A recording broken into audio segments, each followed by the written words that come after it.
Bienvenido a nuestro completo viaje histórico mientras profundizamos en la vida y los tiempos de uno de los conquistadores más renombrados y temidos de la historia, Gengis Khan.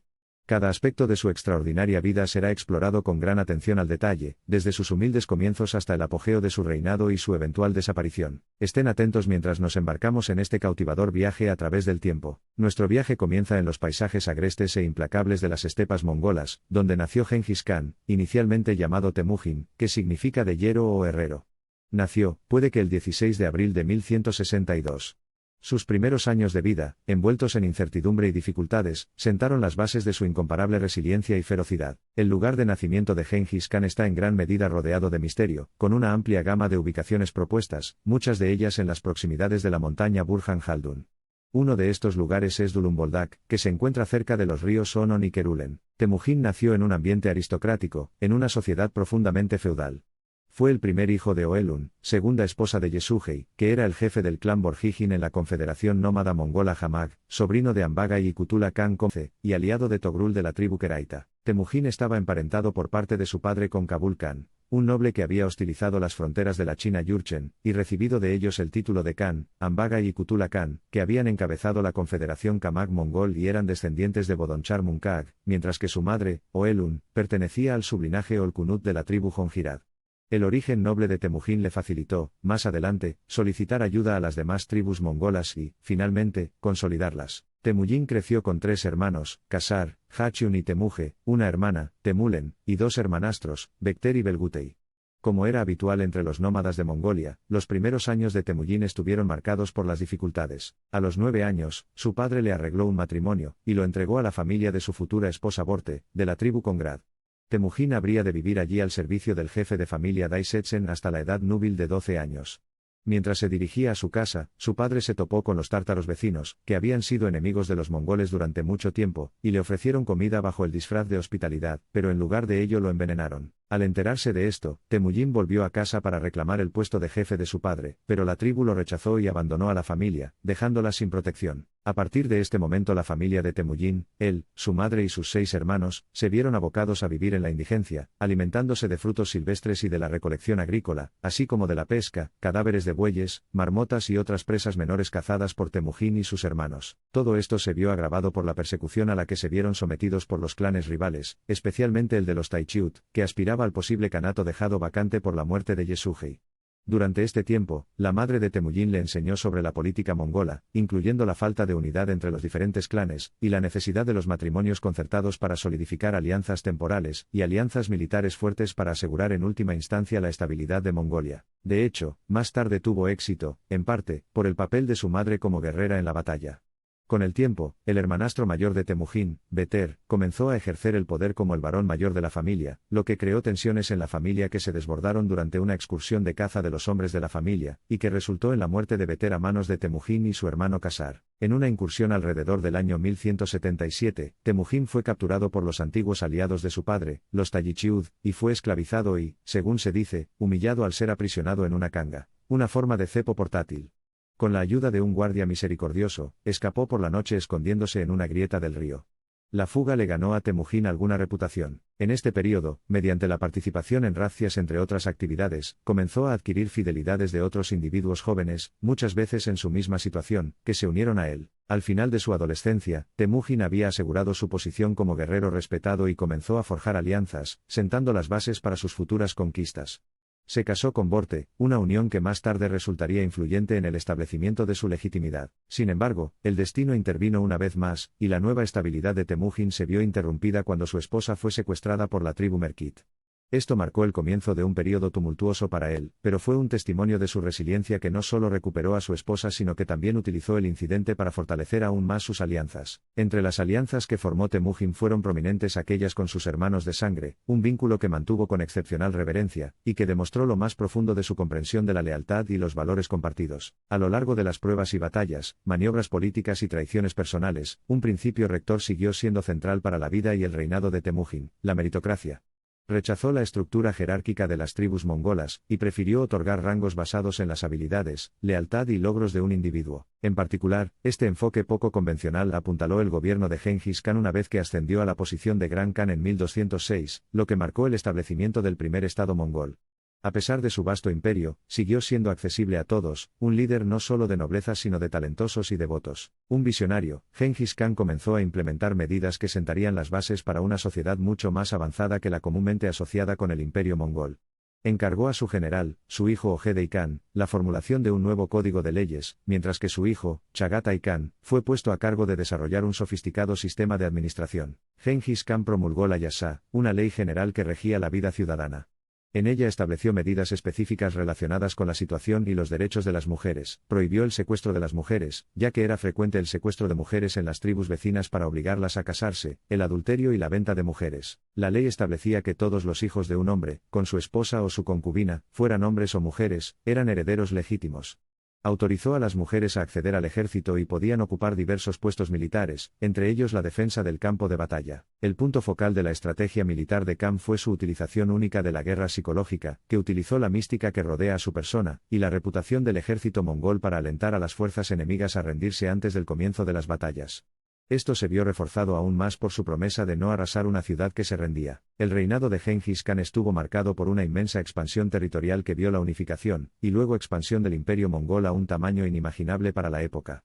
Sus conquistas provocaron conmociones en toda Asia, y tuvieron efectos de gran alcance que resonaron en Europa, Oriente Medio y más allá. En 25 años el ejército mongol conquistó más tierras que el ejército romano en 400 años.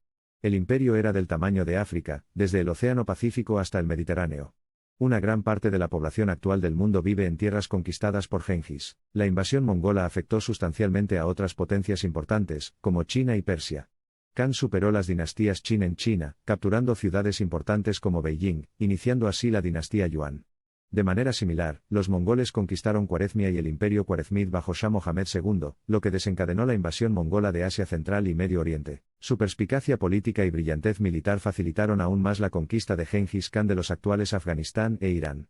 Las fuerzas mongolas derrotaron al Khwarezmid Shah Ali, y borraron efectivamente la existencia del imperio Khwarezmid. Estas conquistas fueron posibles debido a la capacidad del Khan para adaptarse y emplear estrategias innovadoras. Como era común entre los hombres mongoles poderosos, Gengis Khan tenía muchas esposas y concubinas.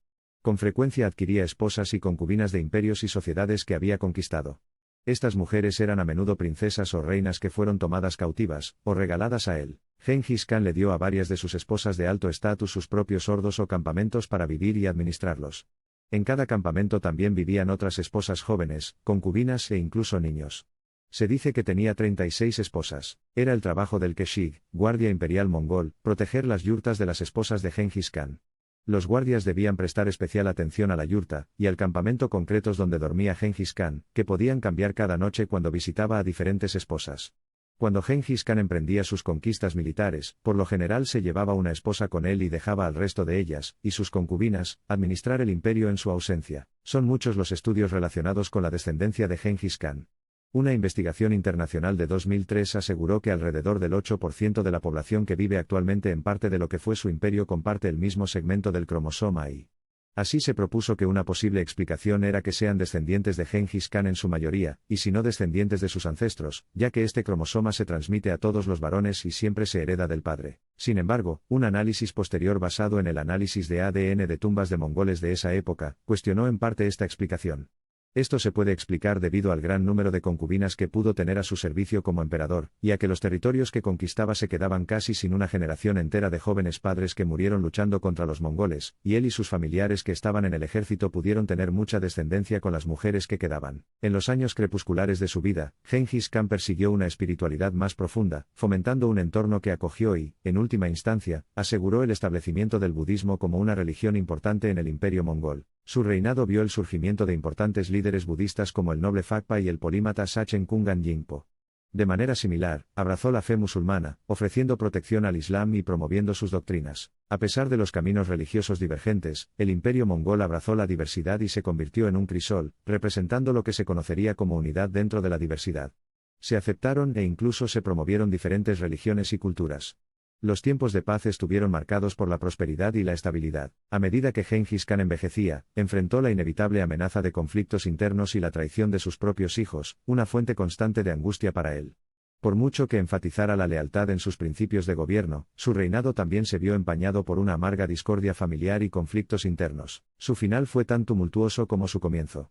En agosto de 1227, Gengis Khan, un líder natural de hombres y un conquistador despiadado, tomó su último aliento.